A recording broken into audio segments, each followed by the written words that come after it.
Good morning, Somersfield. We are here today with David Lunn, who is representing himself first and foremost in the Bermuda Day Half Marathon. In addition to that, David is also a teacher and he is a former student, or as we all like to be considered, an alumni of Somersfield. So, we kind of thought about different things, questions that we can ask him as an interview to see, what sort of preparations goes on, prior to the big race on Friday and also after the race. So we wanted to take some time out to interview him to get to know him a bit more intimate and personally about things that he does for the race. So David, I'm going to throw a few questions at you. Can you please respond at your own will? Okay, how do you prepare mentally for race day? So I focus mainly on the physical and nutritional preparation, and I try not to think about the race, because if I think about it too much, then I get nervous, like I get the butterflies, adrenaline, and then that's just waste energy leading up to the race. So I try to not think about it, just stay relaxed, make sure I'm physically and nutrition-wise prepared, and then the morning of, that's when I let the butterflies come in, and that gives me that adrenaline boost that I could use during the race. Okay, so you mentioned nutrition, but what sort of techniques, or do you have any techniques that help you to stay and remain focused and motivated during the race? During the race, I'm extremely competitive, so I find I don't really need any extra motivation. Like, as soon as the race starts, all I can think about is just how I can get to the finish line as fast as possible. And no matter how much pain I'm in or suffering, like, I just push to my absolute limit the whole way. So you're actually in the zone once the race begins. You're in the zone, as they like to say. Good. Definitely. Good. Well, so how do you handle moments of doubt or fatigue throughout the race, knowing that the gun's going, you're in the zone, but there may be some sort of physical experiences that you're enduring during the time, and you finish it. You start the race, so you want to finish it. So what sort of things will keep you going? What are your modules or your techniques to keep going when you're facing adversity?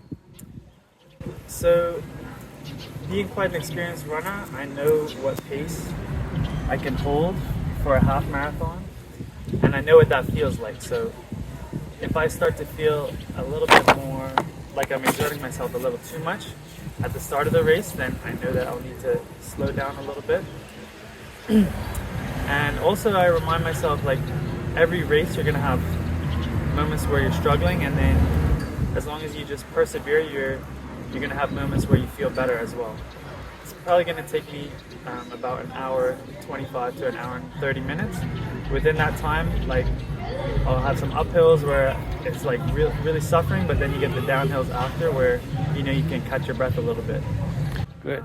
Yeah. Okay, so how have you structured your training leading up to the race? So what sort of things are you doing to prepare yourself both physically and mentally for the race?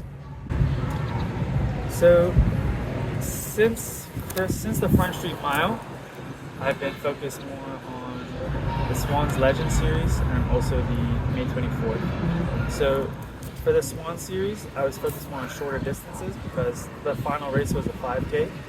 So I really wanted to peak for that so that I could win the series.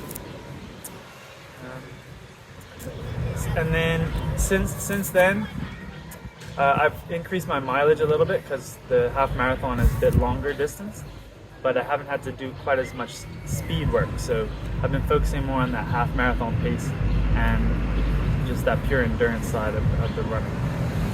Good.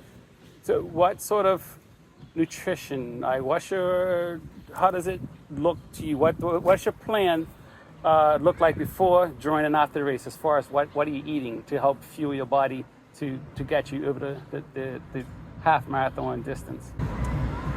So for the next couple of days, I'll be eating a lot of rice, potatoes, some healthy proteins such as chicken, salmon, some steak as well, to make sure that my glycogen stores are full for the race. So that's the carbo loading element to it. Then the day of, in the morning, I'll wake up probably around 6 o'clock. I'll have a cup of coffee because caffeine reduces the feeling of fatigue. And then I'll also have probably one piece of toast with some peanut butter and jam. So you get carbs, protein, and fat in there. And then I'll also have a banana. Make sure I'm hydrating a lot, so a lot of electrolytes. Right before the race starts, I'll take one gel that also has a bit of caffeine in it and a lot of sugar. And then during the race, I'll take an additional 2 gels. The first one probably about half an hour in, and the second one about an hour in. And make sure I also sip some electrolytes during the race. Okay, just finishing up here now. What does running mean to you personally? Running, I mean, I'm a very competitive person. So I first started running as I was a triathlete when I was a kid. Then when I went to boarding school, I got more into the rugby side of things, and that was more my competitive outlet. Last year, 2 years ago, I tore my ACL in my knee, and then I had the surgery to repair that a year ago. Since then, I've decided I'm not going to go back to rugby. I've had so many injuries from rugby, so running's kind of my new competitive outlet, and I love it because you always have goals you can shoot for. As soon as you achieve one goal, you can then set the next goal and continue to improve. And there's a lot of races on the island, and there's a lot of good runners, so it's great competition. Good. Well, from the PE department at Somersfield Academy, the staff, the student body, our family and friends, we're all rooting for you, so we want to wish you the very best on Bermuda Day.